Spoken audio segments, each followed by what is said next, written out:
বিশিষ্ট সাহিত্যিক ও কবি সুনীল গঙ্গোপাধ্যায়ের লেখা একটি বিখ্যাত ছোট্ট কবিতা আজ আমি পাঠ করে শোনাব। কবিতা চন্দন কাঠের বোতাম। শুরু করছি। যেমন উপত্যকা থেকে ফিরে এসেছি বহুবার, পাহাড়ের চূড়ায় ওঠা হয়নি। যেমন হাত অঞ্জলিবদ্ধ করেছি বহুবার, কখনো প্রার্থনা জানাইনি। যেমন নারীর কাছে মৃত্যুকে সমর্পণ করেছিলাম, মৃত্যুর কাছে নারীকে।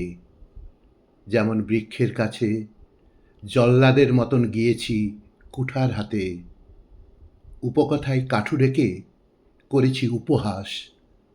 যেমন মানুষের কাছে আমিও মানুষ সেজে থাকতে চেয়েছিলাম, কৃতজ্ঞতার বদলে ফিরিয়ে নিয়েছি মুখ।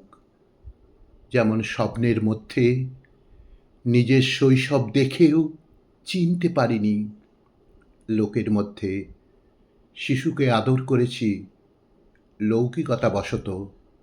ডাকবাংলোর বন্ধ দরজার সামনে চাবির বদলে হাতুড়ি চেয়েছিলাম। যেমন ঝামড়ে পড়া অন্ধকারের মধ্য থেকে সর্বাঙ্গে ভূষকালি মেখে এসেছিলাম আলোর কাছে। যেমন কুকুরের দাঁতে বারবার ছুঁয়েছি স্তন ও ওষ্ঠসমূহ। যেমন জ্যোৎস্নার মধ্যে গন্ধরাজ ফুল গাছের পাশে দেখেছিলাম এক বোবা কালা প্রেত। যেমন বুদ্ধ পূর্ণিমার রাত্রে গলা মুজড়ে মেরেছিলাম ধবল হাঁস। কান্না লুকোবার জন্য নদীতে স্নান করতে গিয়েছি। যেমন অন্ধ মেয়েটির কণ্ঠস্বর শুনে মনে হয়েছিল আমার পূর্বজন্মের চেনা। অত্যন্ত মমতায় আমি তাকে উপহার দিয়েছিলাম রূপো বাঁধানো আয়না। যেমন ফিরে আসবো বলেও ফিরে যায়নি বেশ্যার কাছে, সমুদ্রের কাছেও আর যায়নি।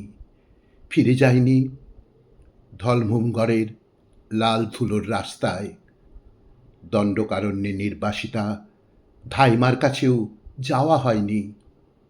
যেমন ঠিকানা হারিয়ে বহু চিঠির উত্তর লেখা হয় না, তবু জেগে থাকে অভিমান। যেমন মায়ের কাছেও গোপন করেছি শরীরের অনেক অসুখ। যেমন মনে মনে গ্রহণ করা অনেক শপথ কেউ শুনতে পায়নি বলেই মেনে চলিনি।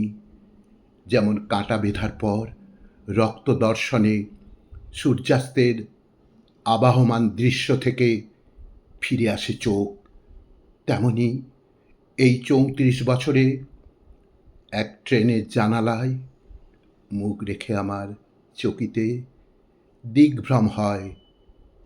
বৃক্ষসারি ছুটে যায় আমার আপাত গতির বিপরীত দিকে। কুকুরের স্নানের দৃশ্য মুহূর্তের সত্য থেকে পর মুহূর্তে অলৌকিক। আমার বুক টনটন করে ওঠে, অথচ নির্দিষ্ট শোক নেই।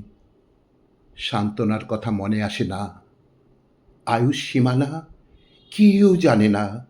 তাই মনে হয় অনেক কিছু হারিয়েছি, কিন্তু মুহূর্তের সত্যের মতনই সেই মুহূর্তে শুধু মনে পড়ে কৈশোরে হারিয়েছিলাম অতি প্রিয় একটা চন্দন কাঠের বোতাম। এখনো নাকে আসে তার মৃদু সুগন্ধ। শুধু সেই বোতামটা হারানোর দুঃখে আমার ঠোঁটে কাতর ক্ষীণ হাসি লেগে থাকে। শুধু সেই বোতামটা হারানোর দুঃখে আমার ঠোঁটে কাতর ক্ষীণ হাসি লেগে থাকে।